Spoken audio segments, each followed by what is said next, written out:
Puis ce fut comme un bruissement du paysage, qu'elle ne sut tout d'abord pas localiser. Mais peu après, par une ouverture dans la végétation, elle aperçut en contrebas du sentier un ruisseau roulant entre les arbres qui y trempaient leurs racines. Elle se rendit compte qu'elle avait soif, que sa gourde était vide bien qu'elle ne se rappelait pas avoir tant bu. Elle se pencha, se tenant à un tronc pour ne pas glisser. La rive était pentue, le cours d'eau s'allongeait sous les branches, formant une voûte sombre qui se perdait au loin en des virages. Elle se laissa glisser sur les fesses pour s'approcher et remplir sa gourde. Le lit était peu profond. Il était entièrement recouvert de gravier gris rouille qui brillait étrangement sous l'effet du courant. Elle enfonça sa main dans l'eau glacée, en sortit une poignée. Dans sa paume se trouvaient des pierres rondes, ovales, certaines assez plates pour faire des ricochets. Curieuse rivière, se dit-elle, comme si avaient été jetés là tous les cailloux contenus dans toutes les poches du monde. Elle en lança alors un. Le galet rebondit 5 fois pour ensuite s'enfoncer dans l'eau par de lents va-et-vient. Et, se surprenant elle-même, elle a envie de recommencer, de rejouer comme une enfant, poussée par une image intérieure, l'improbable sensation que ce geste résonne de manière familière.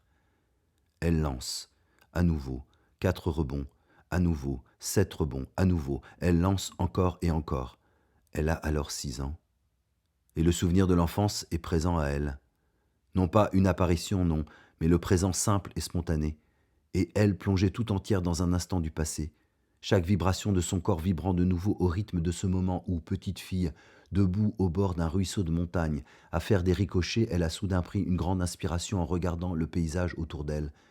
Une gigantesque respiration, en prenant pour la première fois la réelle conscience d'elle-même, de son intégrité, de sa liberté, elle seule avec elle-même, 6 ans, les 2 pieds plantés face au monde, dans le monde. Et ce souvenir est aussi vivace que celui du cri magnifique qu'elle poussa ensuite, un hurlement animal, petite bête face à la puissance de la montagne dressée devant elle, face à la forêt de pins sombres, dressée et silencieuse, et elle dressée avec eux, entendant sa voix qui rebondissait, un cri qui était une parole à laquelle le monde enfin répondait, qu'enfin le monde comprenait. Elle avait oublié depuis tellement de temps ce corps de l'enfant, la détermination de l'enfant, la force qu'elle possédait alors petite. Elle se rappela très nettement ce jour-là, où ses parents, faisant une sieste sur la terrasse du chalet qu'ils avaient loué pour la semaine, lui avaient dit « Va jouer dans le jardin, ne t'éloigne pas trop ».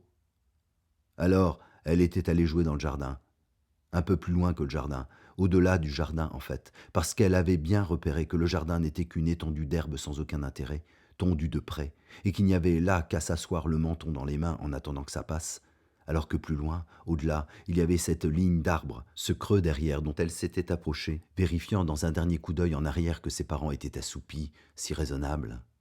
Elle avait franchi le rideau d'arbres, traversant les branches comme les barreaux d'une grille, s'était retrouvée derrière, dans le vallon, la rivière en son creux, vivante, ruisselante et sonore, ligne claire divisant une prairie, dessinant ses 2 rives, son eau brillante roulant sur le fond de rochers et l'envolée d'oiseaux qui s'étaient perchés sur les branches alentour et qui la regardaient, et elle, géante, debout sur ce bord d'univers, enfant aventurière découvrant une terre nouvelle, poussant un cri magnifique. Mais l'image de l'enfant se referma aussi vite qu'elle était apparue, sur elle-même, car elle venait de sentir sa chaussure glisser dans l'eau et qu'elle s'était rattrapée au dernier moment à une branche, manquant de perdre l'équilibre et de se retrouver basculée dans le ruisseau, trempée jusqu'aux os. Elle s'assit pour reprendre ses esprits. Non, tout cela n'était qu'un souvenir, une époque dorénavant indifférente à elle-même. Elle avait 43 ans, bordel, et cette petite fille était bien loin, son corps était bien loin, sa hardiesse aussi. Elle tenta bien, par acquis de conscience, de convoquer encore l'image comme on tente de retenir un son jusque-là efficace, mais toujours cela se désagrégeait.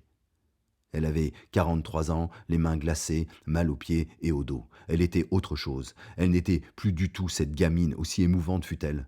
Elle se demande bien pourquoi ce souvenir avait surgi pour disparaître aussi vite. Elle n'était vraiment plus ça, elle était passée à autre chose depuis longtemps, même si elle ne savait pas bien quoi. Elle n'avait rien à faire de tout ça, elle n'y comprenait rien. Elle savait que cette randonnée était une erreur. Elle savait que cela ne pouvait pas fonctionner. De toute façon, rien ne fonctionnait vraiment depuis un moment, professionnellement, amoureusement. Et rien ne pouvait advenir dans cette marche. Alors, qu'est-ce qu'elle foutait là, cette gosse, merde? Tout cela n'avait aucun sens.